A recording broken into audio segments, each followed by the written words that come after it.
One comp, one win. Let's get in there. CrossRox, which I believe is a competition that has the potential to be the CrossFit version of High Rocks. And I did the intermediate last year, won that. So obviously this year came back now at the elite level. So shows to me how much progress I've made in 12 months, not only to be able to do the elite level, although I probably could have done it last year, but I would have suffered a lot more, but actually win it as well with Coach Mark. Shout out to you. Let's talk 24 hours before. What was I doing? What did I eat? How did I prep? So I did actually train. Very, very light session. Ran through the movements. Didn't really go above an RPE 7 maximum.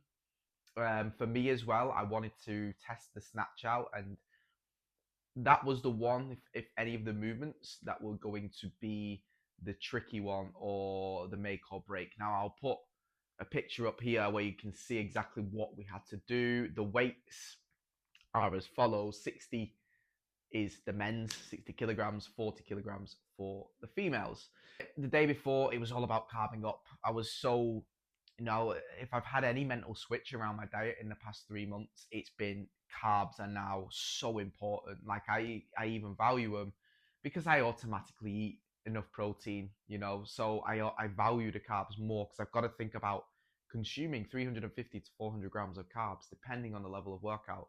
And for competition, I wanted to increase that a little bit more. So I'm fueled for the whole workout. There's no bouts of fatigue, simple meals, not really changing what I'd eat on a day-to-day basis. Training wise, again, very light. It was just a few very small WODs, practice the movement so that, every WOD had an element of the CrossRox race in there. I worked my way up to the weights just to feel how they would feel for the barbell. And after that session, I was quietly confident then. Come to the day. Go and meet coach at the gym. So drove down, didn't really feel nervous at all. Was taking videos for Sarah to show her the British countryside because she's asked me to show me where I live and where I go. So got a few videos of there. And when we arrived, there were a few heats that went before us. I think we were the last heat to go.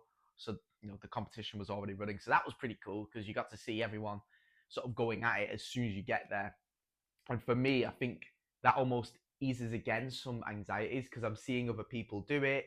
I'm almost saying, wow, if he can do it, if she can do it, if they're putting themselves through this, what am I worried about? I'm here to have fun. Everyone's looking like they're working hard, but enjoying it. So that eased a lot of worries for sure. I felt really good. Body feels much looser. The deload week came at a perfect time. I feel fresh. I feel strong. I'm not 100%, but definitely on the mend. Let's fast forward to the start. So it starts off with the row, 1,000-meter row, and we agreed coach would go first. And I knew he was going to be strong on the row. He always has been. I was confident he was going to get us off to a good start. We had good transitions, although I was told after, don't bother strapping your feet up because I was maybe wasting 2 seconds per transition. And those seconds do count. They do matter. Into the clean and jerks. Now the clean and jerks, I felt a little bit gassy at the start. My lungs for the past, since I traveled, I think I have maybe from the aircon, maybe just from general tiredness, but my lungs, when I get to around, let's say 80% of my overall, they feel blocked. I feel like I can't push past the 80%. That got me a little bit gassy, and it did give me a little bit of concern through that. We then moved back into the cardio room. It's 1,000 meters on the bike. No concerns about that. Toaster bar, I believe. Now I made the mistake by not putting my grips on before. I just don't like wearing grips while I'm doing barbell work. Luckily, coach was able to hold on for an extra couple. We were supposed to do the 15 each. I jumped on the bar and straight away I knew I'd put the grips on the wrong hands. Anyway, managed to hold on to finish off the toaster bar. Moved back into the ski, 1,000 meters, and then to the snatch. This was the one where I was like, I was just thinking. And I picked it up, felt great. So I went straight to 4, popped it down. We did that all the way through 4s and 3s till we hit the 30. I had one no rep. That wasn't from tiredness. That was actually an initial lift, just being lazy with the lockout. And then we moved into the run from there. So run was nice. Again, 2 lots of 250 meters each. Not like High Rocks, you actually get to rest whilst your partner runs. That's why you can increase the intensity a little bit more. Okay, wall balls. This was one that I struggled with, not through ability or strength or tiredness, but through the fact the ball was off center. 12 kilo ball. Basically, the weight was heavier on one side. So when it's coming down from a fair distance, 11 foot, and you're trying to catch it, and let's say you catch it and it's heavier on this side, I stumbled twice in the 15 wall balls, which is a little bit frustrating. Coach did perfect. That's why I was so surprised by it. Every one of his was pretty smooth. No excuses. Then you run yourself back through the ergs. So you do the erg, then the movement, then the erg, then the movement. So it's back onto the row. Then we come off the row, and I'm sure from there it's the chest to bar. You can probably fact check me. I'll put it back on. Boom. It should be the chest to bar now, which this was interesting because you had a choice. Essentially, you could choose 30 bar muscle ups, 50 chest to bar pull ups, or 70 pull ups. However, you want to do the pull ups, it's up to you, but I would advise butterfly pull ups. I know I could probably do 3 chest to bar at least per muscle up, and I was more confident of getting my chest to bars done in 2 sets. It went pretty well, to be fair. I was a little bit tired, didn't get any no reps on there. We essentially planned that one. Go until you have 2 more reps left in the bank. Okay, so then you can cycle quickly, you can swap quickly. No rest between someone coming off and someone going on. We respected each other's efforts. Bite down on the gum shield, as they say, and get through those harder parts when you are tired, because it can get a little bit overwhelming. I love getting to these states because that's where the true character of you comes out. Are you a pussy? Are you gonna let that shit get the better of you, or are you gonna and your teammate, or are you gonna pick yourself up and get back in there? Because you're not only being relied upon by yourself, but you've got your friend there who's just done his hard set and he doesn't want you to sit around anymore. That's why I love my team workouts. I came into team sports, grew up in football, and having other people rely on you, you rely on them. There's something different about it for sure. Back into the ergs. Then we're back into devil press. I didn't actually mind the dual dumbbell devil press. We split it into 5s. For me, I was like ready to rest. I could probably push another few, but that would be the detriment to my overall energy. Got through that smoothly again, no rest in between. Then we were back into the run. Come back in off the run, and it's the double unders. This was where the race got really racy. My coach is like Mr. Miyagi on the jump ropes, on the double unders, but he will admit himself he probably didn't do his best. Not to say he didn't do well, because he still probably took the lion's share of the reps. We tripped a couple of times, and the team who were racing us, I didn't realize how close we were at the time. Felt like they were chasing us down. It felt like they were eating up some of the time in those double unders. So we had to get through them. I tripped twice as I initiated my double unders. Past me would have been,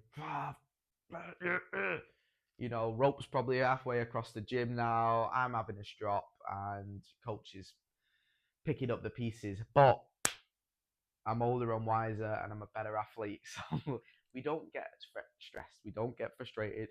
Shake of the shoulders. Keep the breathing as it is. And after the 2, I think I got a big set of over 50. And I got another set of 50 to finish us off. Moving into the ski, now this is where we were neck and neck. And I can tell you, by the time I was closing out my ski, they were 70 meters behind us. I need to get in there because the last thing is thrusters. When you know that this is the last part, you almost summon your reserve energy, your superhuman strength. You get something else because there's nothing else coming. It's almost a life and death situation. Let's say you were faced with life or death, and if you don't act, there's going to be no after. That for me is what does bring the inner strength out of you. So boom, get in that room. Colt starts his thrusters, smashes out 10, and I'm like, sick, right, okay, my turn to do 10. Go in, first few felt nice, then it started to feel a bit heavy, but then it didn't get any heavier. Like, it was nice, it was 6, then 7, then 8, then 9, and I was thinking there's nothing left. 10, let's go again. Coach is probably needing a little bit more of a breather. 11, 12, 13, and then I had to make this split decision, and I think I made the right one. Although either way, I don't think it would have mattered too much because we built a bit of a lead thanks to our 2 opening sets, because they were maybe doing 5s max. But yeah, it was the decision. Do I go for 2 more to 15 and then see, a mini assessment again? Or do I put it down now with the hope that coach has got 7 reps in him and he gets up off his knees after I throw the bar down, picks the bar up almost straight away, and 7 reps are out. 1, 2, 3, 4, 5, 6, 7. Boom. I felt sick at that point, so maybe the 2 extra reps might have made me actually vomit, which wouldn't have been nice. Yeah, we're both flat out on the floor. To turn around to see the clock, and it's 46:30, I think it was. Team behind us, 30 seconds to a minute. They definitely got more out of me. Probably did the same for coach. So that's what it's all about. This sport is all about pushing each other to get more out of you. Yeah, that was it. Enjoyed the rest of the day after that. Finished cousin's 18th. Got to see all my family. Had just a drink and a couple slices. Well, let's say couple, 3 to 4 slices of pizza, 3.5 slices of pizza. But it's nice now, thinking forward to the bigger comps, and especially the one in October, that I've got the first W under the belt. Confidence is such a big thing in anything, but in sport, it can be the difference between someone who, makes the, let's talk CrossFit, makes the CrossFit Games and doesn't make the CrossFit Games. They could be the Matt Fraser talent, if not better. But if you don't have the confidence, you will not execute. You have to believe in yourself. So if you don't believe you're going to do it, how are you possibly going to do it? Win number 1 under the belt. Great competition. Let's hope there's some effort to spread this competition a little bit further. I believe it deserves a chance to be tested in other gyms amongst the CrossFit community, and then who knows? HYROX started as something as small. It wasn't even anything, and this is building off something that has already become so popular, with a clear divide between HYROX and CrossFit. That's why CrossFit, I feel like you should get behind the CrossRox, and I will be your number 1 investor. Peace.